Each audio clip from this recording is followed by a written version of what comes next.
Welcome to JS classes. Subscribe कीजिए channel को और बेल आइकन दबाइए ताकि सभी लेटेस्ट स्टडी वीडियो और एग्ज़ाम न्यूज़ आप तक पहुंच सके। Hello friends, welcome to JS classes और मैं हूं नीरज। तो आज मैं आपके लिए एक बहुत ही इम्पोर्टेंट वीडियो लेके आया हूं। जितने भी एस्पिरेंट्स हैं आरएएस 2018 का मेंस जिन्होंने दिया है और रिज़ल्ट का इंतज़ार कर रहे हैं, तो देखिए कि रिजल्ट तो आ ही जाएगा 20 जुलाई को, या तो हाई कोर्ट में सुनवाई से या उससे पहले सरकार के प्रयासों से, जो भी बात हो। और उसके बाद आपके 1.5 महीने में लगभग इंटरव्यू शुरू हो जाएंगे। पर रिजल्ट आने के बाद इतने साथियों ने एग्ज़ाम दिया है, उसमें से कुछ का ही सिलेक्शन हो पाएगा और ज़्यादातर का सिलेक्शन नहीं हो पाएगा। और जिनका सिलेक्शन हो भी जाए उनके लिए भी इम्पोर्टेंट बात है ये कि देखिए कि जब भी इंटरव्यू के रिजल्ट के बाद कुछ दिनों के बाद आरपीएससी दो तरह की आपको फैसिलिटी देगा। या तो आप अपनी कॉपीज में रीटोटलिंग करवा सकते हैं, ठीक है, एक तो ये ऑप्शन मिलेगा। और दूसरा ऑप्शन मिलेगा कि आप आरटीआई के थ्रू अपनी कॉपी की प्रतिलिपि मंगवा सकते हैं। तो देखिए अब इसका फर्क क्या पड़ रहा है। इसका फर्क ये पड़ रहा है कि 2013 में ऐसे केसेस थे, इंक्लूडिंग माई केस, कि जहां पर जो कॉपी है उसमें से कई प्रश्न चेक होने से रह गए थे। देखिए ध्यान से सुनिएगा कि इस तरह की भी गलती हुई है आरपीएससी से कि जो मेंस की कॉपी है वहां वो चेक ही नहीं हुई, कुछ प्रश्न चेक ही नहीं हुए। इसकी वजह से क्या होता है कि कई स्टूडेंट्स सिलेक्शन से बाहर हो जाते हैं और जो कई स्टूडेंट्स हैं जो अपनी सीट को अपग्रेड कर सकते हैं वो भी रह जाते हैं। तो ये बहुत ही इंपॉर्टेंट बात है, इसको सुनिएगा। तो सबसे पहली बात करें हम कि जो रीटोटलिंग का ऑप्शन मिलेगा। देखिए रीटोटलिंग के ऑप्शन में क्या होता है कि आपकी कॉपी में जो नंबर दिए गए हैं अंदर 2 नंबर के प्रश्न पे, 5 नंबर के प्रश्न पे, 10 नंबर के प्रश्न पे, उन पे जितने जितने नंबर दिए गए हैं उन सब की रीटोटलिंग कर ली जाएगी। मतलब उसे रीचेक नहीं किया जाएगा, सिर्फ उन पे जो नंबर मिले हैं उनका टोटल चेक किया जाएगा। आरपीएससी किसी भी दिशा में रीचेक नहीं करती, इसे ध्यान रखिएगा आप, ठीक है ना। तो इसे कई लोग अगर रीचेक मान ले तो वो गलती मत कीजिएगा। ये केवल टोटल किया जाएगा कि टोटल में तो कोई मिस्टेक नहीं है। क्योंकि ऐसी मिस्टेक शायद आपने 2016 में सुनी हो कि ऐसा एक केस आया था कि 83 नंबर थे या उसके 38 लिख दिए गए थे। तो इस तरह की मिस्टेक हो जाती है तो वो वहां पकड़ में आ जाती है रीटोटलिंग में। तो आपको रिटोटलिंग भी करवानी है, ठीक है, इस बात का ध्यान रखेंगे। और उसके बाद जैसे ही आरपीएससी आपको मौका दे आरटीआई के थ्रू अपनी कॉपी देखने का, तो आपको जरूर अप्लाई करना है।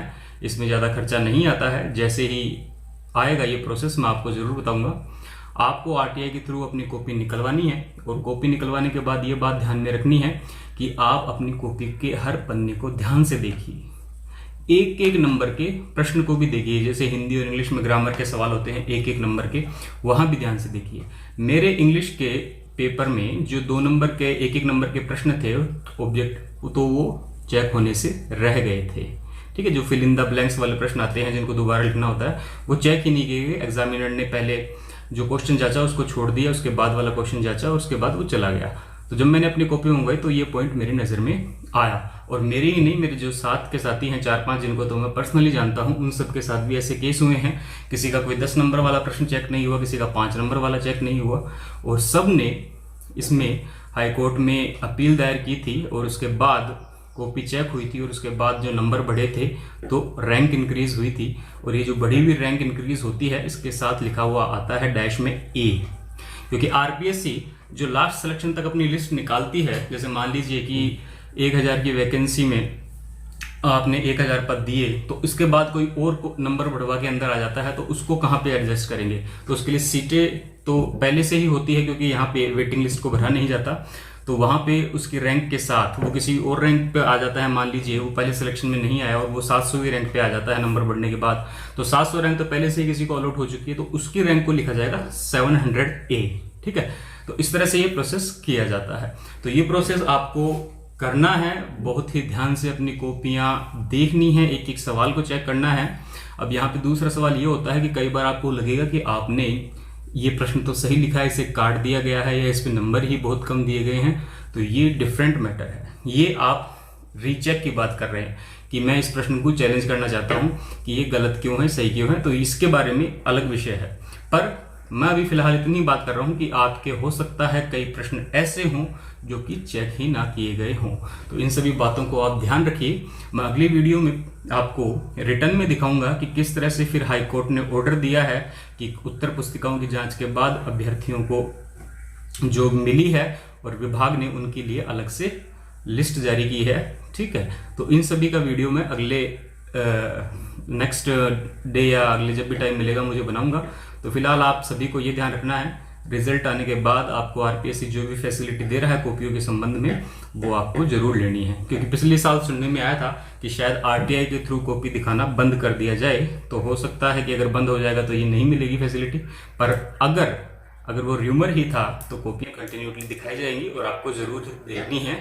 बाकी जब भी रिजल्ट आएगा उसके बाद जो भी प्रोसेस होगा मैं आप सभी को बताऊंगा किस तरह से देखनी है, और किसी का कोई प्रश्न रह जाता है चेक होने के बिना तो उसका भी मैं बताऊंगा कि किस तरह से वकील से आप सलाह लेंगे।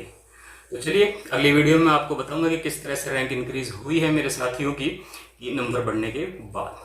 तो चलिए इस वीडियो में इतना ही। Thank you. इसको सब्सक्राइब कीजिए, लाइक कीजिए, ताकि आरएएस इंटरव्यू की तैयारी लास्ट तक हम अच्छे से कर सकें। Thank you.